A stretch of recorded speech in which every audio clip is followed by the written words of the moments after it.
Graça e paz da parte do Senhor Jesus, especialmente para todos aqueles que amam a sua vinda e para os quais está reservada a coroa da justiça.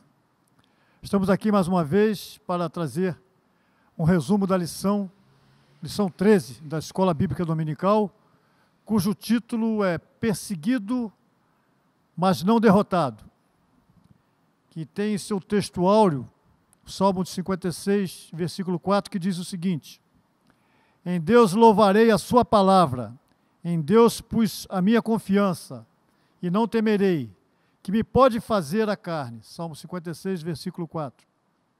A verdade aplicada diz o seguinte: uma firme confiança no Senhor e um viver convicto na verdade do Evangelho são fundamentos para não sucumbirmos diante das crises. O texto de referência está em 2 Coríntios, capítulo 11, dos versos 24 até o 30, que diz o seguinte: recebi dos judeus 5 quarentenas de açoite, menos um. 3 vezes fui açoitado com varas. Uma vez fui apedrejado, 3 vezes sofri naufrágio. Uma noite e um dia passei no abismo. Em viagens, muitas vezes, em perigos de rios, em perigos de salteadores, em perigos da minha nação, em perigo dos gentios, em perigos na cidade, em perigos no deserto, em perigos no mar, em perigos entre os falsos irmãos. Versículo 27. Em trabalhos e fadigas, em vigílias, muitas vezes em fome e sede, em jejum, muitas vezes em frio e nudez. Se convém gloriar-me, gloriar-me-ei no que diz respeito à minha fraqueza.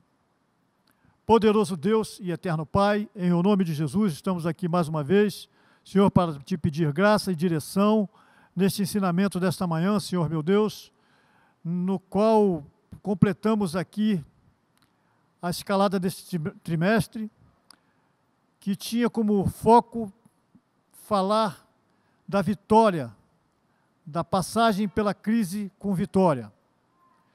Te pedimos mais uma vez que o Senhor venha nos orientar, que venha nos ensinar a ensinar e, acima de tudo, que todos quantos estiverem ouvindo ou assistindo possam captar e guardar esta palavra no seu coração. É o que te pedimos nesta manhã, já te agradecemos no nome de Jesus. Amém. Prezados irmãos, esse texto fala de Paulo, o apóstolo, né? E para falar de Paulo, o apóstolo, era necessário muito mais do que simples minutos que nós temos aqui nesse resumo. Sabemos que isso faz parte da nossa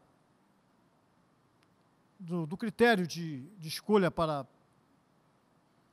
que seja passada essa mensagem, para que seja resumidamente, né? Mas vamos perguntar quem foi Paulo.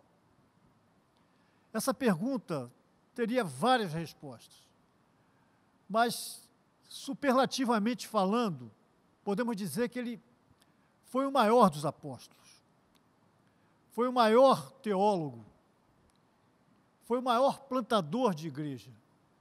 Na verdade, a morte dele, né, ele morreu pobre, né, abandonado, velho, tirado de uma masmorra para um patíbulo para ser degolado. Esse homem é um dos principais nomes do Novo Testamento. Eu creio que depois da figura de Jesus Cristo, ele é o mais importante, é a mais importante figura do Novo Testamento. O Paulo, ele conseguia ser mais influente que todos os Césares juntos. Eu estou falando de todos os Césares, todos os imperadores juntos. Paulo conseguia ser o mais influente. Ele estudou aos pés de Gamaliel. Gamaliel era neto de Hilel. Hilel era do rabino judaico, dos principais rabinos judaicos, né? Ele era um poliglota, falava latim, hebraico, grego. O homem era uma sumidade, uma cultura, vamos dizer assim, acima do normal, acima do padrão normal. Enquanto na Galileia surgia Jesus Cristo, Paulo, 10 anos aproximadamente depois, nascia e se tornaria o principal perseguidor da Igreja de Cristo. Por isso o tema diz aqui, perseguido, mas não derrotado. Na verdade, ele passou do status de perseguido, de perseguidor, para perseguido. Mas tem alguns textos que falam a respeito dele, que nós vamos observar aqui nesta manhã, né? E eu começo com o texto que está em Atos, capítulo 8, versículo 3, que diz o seguinte: Saulo, porém, assolava a igreja, entrando pelas casas e arrastando homens e mulheres e encerrando-os no cárcere. Quando você vê esse texto, que sucede ao texto do apedrejamento de Estevão, no qual a Bíblia diz que ele consentiu para que acontecesse, a ideia que nós temos diante da Bíblia, diante desses textos, é de um Paulo perseguidor da igreja, de um Paulo que obrigava os crentes a não confessarem a Jesus, a negarem a Jesus, e quem não o fizesse, quem não o negasse, ele encerrava na prisão, mandava matar. Então, se nós não podemos, por exemplo, pegar esta figura de perseguido, mas não derrotado, e fazer dela um simples, vamos dizer assim, título de texto, sem que nós entremos nos fundamentos de uma vida de um homem que, na verdade, viveu em duas etapas no Novo Testamento, uma de perseguidor e uma de perseguido. Em 1 Coríntios, capítulo 15, no versículo 9, diz, porque, olha só, o reconhecimento dele, depois de tanta coisa errada que ele fez, olha a conclusão que ele chega. Porque eu sou o menor dos apóstolos, que mesmo não sou digno de ser chamado apóstolo, pois persegui a igreja de Deus. Na carta aos Filipenses, no capítulo 3, no versículo 5 e 6, ele faz uma autobiografia e diz o seguinte: circuncidado ao 8º dia, da linhagem de Israel, da tribo de Benjamim, hebreu de hebreus, quanto à lei, fariseu, quanto ao zelo, perseguidor da igreja, quanto à justiça que há na lei, irrepreensível. Aí quando você lê esta palavra, irrepreensível, palavras que foram dirigidas como adjetivos para Jó, para Daniel, e você escuta isso aqui na própria palavra de Deus, quanto ao zelo perseguidor da igreja, ou seja, perseguir a igreja por zelo, quanto à justiça que há na lei, irrepreensível. Ou seja, ele está dizendo aqui o seguinte: na justiça que havia na lei, ele era irrepreensível. Na verdade, dizem os rabinos, que Paulo conhecia tanto o Antigo Testamento, a Torá, que ele era capaz de se colocar uma taxinha em qualquer que fosse o texto, ele era capaz de dizer que texto era aquele, que versículo era aquele, de tão conhecedor que era da Torá. Mas, esse mesmo Paulo, nós vemos aqui como, depois de todas essas atrocidades cometidas, né, crimes, inclusive, cometidos, nós vemos que ele tem uma mudança, tem uma transformação. E isso acontece lá em Atos, capítulo 9, na estrada de Damasco, que a Bíblia chama ele de um touro indomável, de uma fera. E ele só é domado por Jesus Cristo, nessa que foi a conversão dele no capítulo 9 de Atos. Mas se nós virmos o capítulo 9 de Atos, tem uma passagem interessante, que diz o seguinte, que ele perguntou, quem és tu? E Jesus respondeu, quem és tu, Senhor? E a resposta, eu sou Jesus, a quem tu persegues. Mas levanta e entra na cidade, onde te dirão o que te convém fazer. E ele passa 3 dias, né, na casa de Judas, e depois o Senhor manda que Ananias vá orar por ele.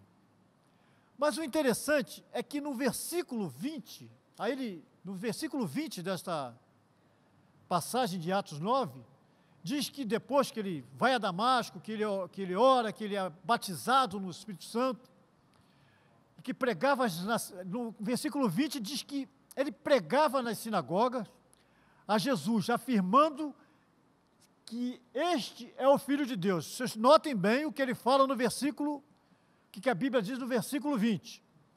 E logo pregava nas sinagogas a Jesus, afirmando que este é o Filho de Deus.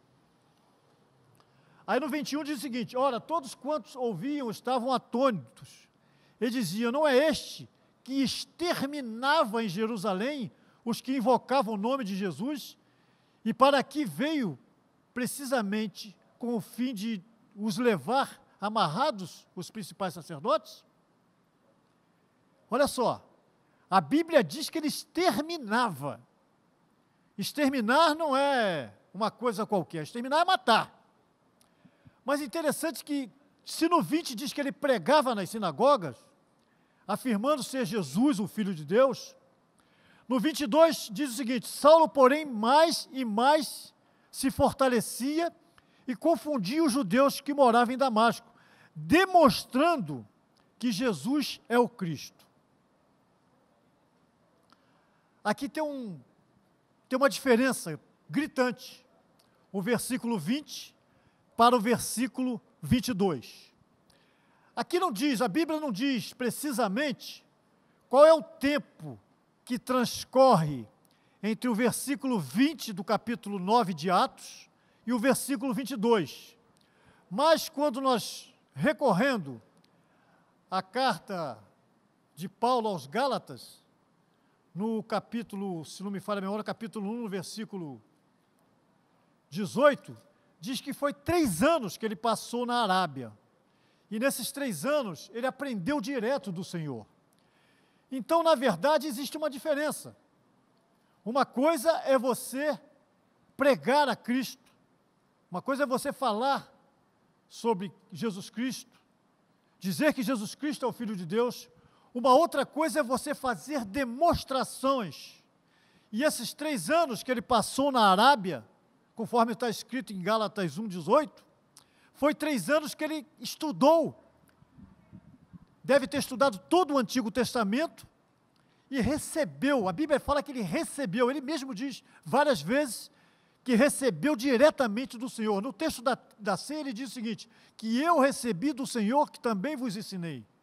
Em vários outros versículos, em Atos 22, Atos 26, se não me falha a memória, ele diz que recebeu diretamente de Jesus. Então, esses 3 anos que ele estava na Arábia, ele recebeu de Jesus.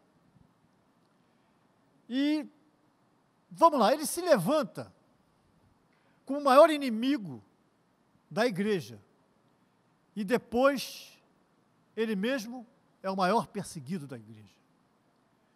E eu queria fazer, é claro que se nós tivéssemos tempo, falaríamos muito mais sobre ele, mas existia um chamado de Paulo, né? Paulo chamado para os gentios. Talvez vocês não entendam como ele, tão rapidamente, o Espírito Santo conduziu tão rapidamente as coisas que ele fazia viagens missionárias, viajava o mundo todo, porque ele tinha, a missão dele era pregar o Evangelho aos gentios, e ele fez isso, né? Mas guiado pelo Espírito Santo. Na verdade, Paulo escreveu 13 epístolas, né? E podemos dividir até em 3 grupos. As epístolas maiores e mais antigas, né? A carta aos Gálatas, a primeira e a segunda epístola aos Tessalonicenses, a primeira e a segunda epístola aos Coríntios e Romanos, são as maiores e as mais antigas. Depois vem as chamadas epístolas da prisão, a de Éfeso, Filipenses, Colossenses e a de Filemão. E depois vem as três epístolas, chamadas epístolas pastorais, a primeira e segunda de Timóteo e a de Tito. Bom, eu quero terminar nesses 9 minutos que me resta, porque o que se faz hoje na igreja, o que se vê nas igrejas de hoje em dia, eu creio que Paulo, se vivesse nos dias de hoje,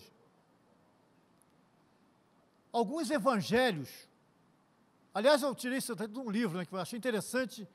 O livro tem como título o seguinte: O Evangelho que Paulo jamais pregaria. E dentre esses evangelhos que o autor desse livro, Ciro Sanches Zibord, faz, dentre esses evangelhos, ele cita o evangelho empírico. O que seria o evangelho empírico? É um evangelho que Paulo jamais pregaria, que é um evangelho que trata apenas de sinais, de experiências, né? A Bíblia diz que estes sinais seguirão os que creem, não os que crerem seguirão os sinais. Então, nos dias de hoje, há uma inversão de valores. Se não tiver isso, não tiver aquilo, não tiver sinais, ou não tiver vendo pessoas caindo, pessoas fazendo isso, acontecendo aquilo, eu nem vou lá. Na verdade, eles querem que seja implantado o evangelho empírico, um evangelho de apenas sinais, um evangelho que é muito mais para se ver do que para se absorver.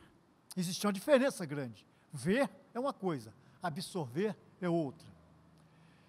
Essas igrejas cujos evangelhos empíricos são figuras principais, você vê uma carência muito grande do manuseio e do estudo da palavra de Deus. Eu estava comentando aqui alguns dias atrás, que certa feita eu fui pregar numa igreja, o pastor da outra convenção me chamou para inaugurar uma igreja, e quando eu comecei a pregar, aqueles adeptos do evangelho de sinais, de experiências, começa quase que virar o rosto, tampar os ouvidos, porque eles não gostam da palavra, eles têm ojeriza a palavra de Deus. Então, nesse tipo de igreja, nesse tipo de evangelho pregado, não tem vez no ensino de Paulo. Esse evangelho, o evangelho empírico, era um evangelho que Paulo jamais pregaria. Um outro evangelho que eu concordo e creio que Paulo jamais pregaria também, é o evangelho antropocêntrico. Nós sabemos que toda a Bíblia, ela é cristocêntrica, mas existem pessoas, existem pregadores da palavra de Deus, pregando o evangelho antropocêntrico, ou seja, antro significa homem, ou seja, o evangelho cujo centro das atenções, cujo personagem central é o homem. Não há espaço para sofrimento nesse tipo de evangelho. Tem muita gente que, principalmente aqueles adeptos da doutrina do G12, que é tremendo, aquela que fala muito negócio de tremendo, hoje em dia já não se fala tanto, né? Aquele evangelho que o homem determina, né? Que eu determino, a gente vê muito nos R.R. Soares da vida, eu determino que isso aconteça, eu profetizo que aconteça isso, aquilo, deixando a figura de Jesus Cristo de lado. Ou seja, é um evangelho que afasta completamente a deidade de Jesus. esse evangelho eu tenho certeza que Paulo jamais pregaria. É um evangelho que não tem lugar para sofrimento. Então, eu colocando esses evangelhos que eu tenho certeza, à luz da Bíblia e à luz do que ele mesmo falou, Paulo jamais pregaria. Mas, infelizmente, nós vamos terminar esse ciclo de lições com um dos homens mais importantes, à exceção de Jesus, do Novo Testamento. Por isso nós temos que falar de alguns evangelhos que estão sendo pregados e que certamente Jesus rejeitaria e que Paulo também não pregaria. Um outro evangelho que eu tenho certeza que ele jamais pregaria, vocês podem estar falando, mas cadê a lição? A lição fala de Paulo, né? Era o evangelho da prosperidade, um evangelho que está sendo muito pregado aí. Tem seitas aí que dizem que aquele que está pobre é porque está vivendo no pecado. Verdades bíblicas colocadas pela metade, né? E agora aparece também, nos últimos tempos, aí está aparecendo o tal do evangelho ecumênico. Ecumênico é aquele que vem da palavra oicômenicos, que significa aberto para o mundo. Ou seja, o evangelho ecumênico, ele absorve, ou seja, ele é indicado para absorver, não é que ele absorve. O evangelho ecumênico, ele é indicado para absorver católicos, espíritas, e toda sorte de religião que não tenha Cristo como o único e suficiente Salvador. Porque se você pegar, o Kleber Lucas andou queimando o filme dele por muito tempo, se ameliando com pessoas da magia negra, lá do candomblé, querendo trazer um evangelho ecumênico. Mas isso não tem vez. Não tem jeito. Só existe um caminho. E, aliás, a verdade é que a seita que os fariseus denominavam de caminho eram os seguidores de Jesus, né? Jesus era chamado da igreja primitiva de o caminho. E quando ele diz que eu sou o caminho, daí surgiu, eles chamavam os seguidores de Jesus de a seita do caminho, né? Mas voltando aos evangelhos que Paulo jamais pregaria. Um outro evangélico é o evangélico farisaico.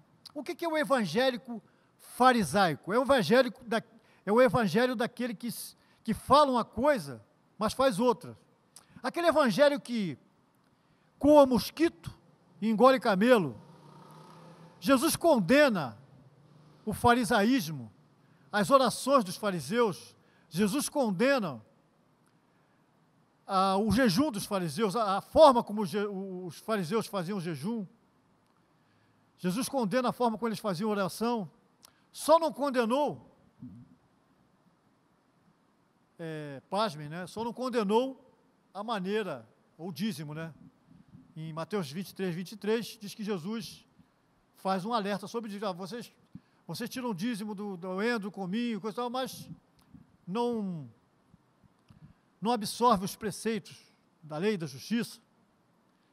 E ele aconselha que se faça uma coisa, mas não deixa outra. Então, na verdade, Jesus condena o método farisaico de oração, de jejum, mas quanto ao dízimo, ele faz só uma observação. E por último, né, um outro evangelho que Paulo jamais pregaria seria o evangelho filosófico, né? É o que chamamos de fermento dos saduceus. Paulo, ele se sobrepôs a vários célebres homens da cultura grega, Péricles, Platão, Sócrates. E hoje em dia nós estamos vendo aí várias pessoas pregando um evangelho filosófico, cheio de mais, mas que, na verdade, no final das contas, você não vê um chamamento à pessoa de Cristo, né? Você vê muitos evangelhos que colocam, por exemplo, a autoajuda em primeiro plano, deixando Jesus Cristo em segundo plano. Então, o que eu quero dizer para vocês, para finalizar, é o seguinte, que Paulo, ele tinha como meta, na primeira fase da vida dele, perseguir a igreja de Jesus. Quando Jesus aparece para ele, que ele cai do cavalo, na estrada de Damasco, ele diz, Paulo, Paulo, Saulo, Saulo, por que me persegues? Antes ainda era Saulo, né? Ele só vai mudar lá em Pafos, né? Para Paulo, ele começa a aderir à identidade romana. Porque, na verdade, Paulo era fariseu da tribo de Benjamim, né? Hebreu de hebreu, como ele próprio diz, mas se você pegar, na verdade, o lugar onde ele nasceu, é onde hoje é a Turquia, chamada Ásia Menor, né? Na Cilícia, né? Então, para terminar, a primeira fase de Paulo, ele persegue a Jesus, persegue a igreja de Jesus, persegue os crentes de uma maneira geral. Na segunda fase, a segunda fase da vida de Paulo, ele é perseguido por aqueles que são contra a igreja de Jesus. Ele se torna não só um líder da igreja de Jesus, apesar que ele tentou liderar em Jerusalém, mas o próprio Deus impediu que ele liderasse lá, só foi acolhido por Barnabé. Mas, na verdade, essa segunda fase, ele vai encerrar, né, a última carta que ele escreve, né, a carta de Paulo ao Timóteo, no capítulo 4, ele está numa masmorra, ele pede que traga os pergaminhos, a capa, e faz, vamos dizer assim, uma reconciliação, chama João Marcos de volta, diz que João Marcos, ele no capítulo 15, ele diz que não queria João Marcos nem perto, lá quando ele está morrendo lá, ele chama João Marcos de volta, dizendo que ele era útil para o Evangelho, e ele sai daquela masmorra para ir para ser decapitado, né? Então, meus irmãos, nós vamos encerrar, porque o tempo está esgotado, mas falar de Paulo, ao mesmo tempo que é fácil, pelo vasto acervo que tem a vida desse homem, fica difícil pelo pouco tempo, porque dos que falaram, se você pegar, não existe texto tão específico na Bíblia a respeito do arrebatamento da igreja como o texto escrito por Paulo, como a ressurreição dos mortos, no capítulo 15 de 1 Coríntios, não existe nenhum texto tão específico quanto os que Paulo escreveu.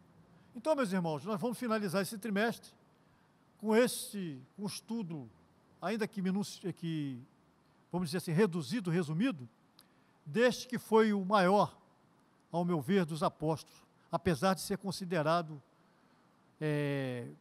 ele mesmo se considerar um dos menores, né? Então, assim, meus irmãos, eu encerro aqui este breve resumo e agradeço a oportunidade em nome de Jesus. Amém.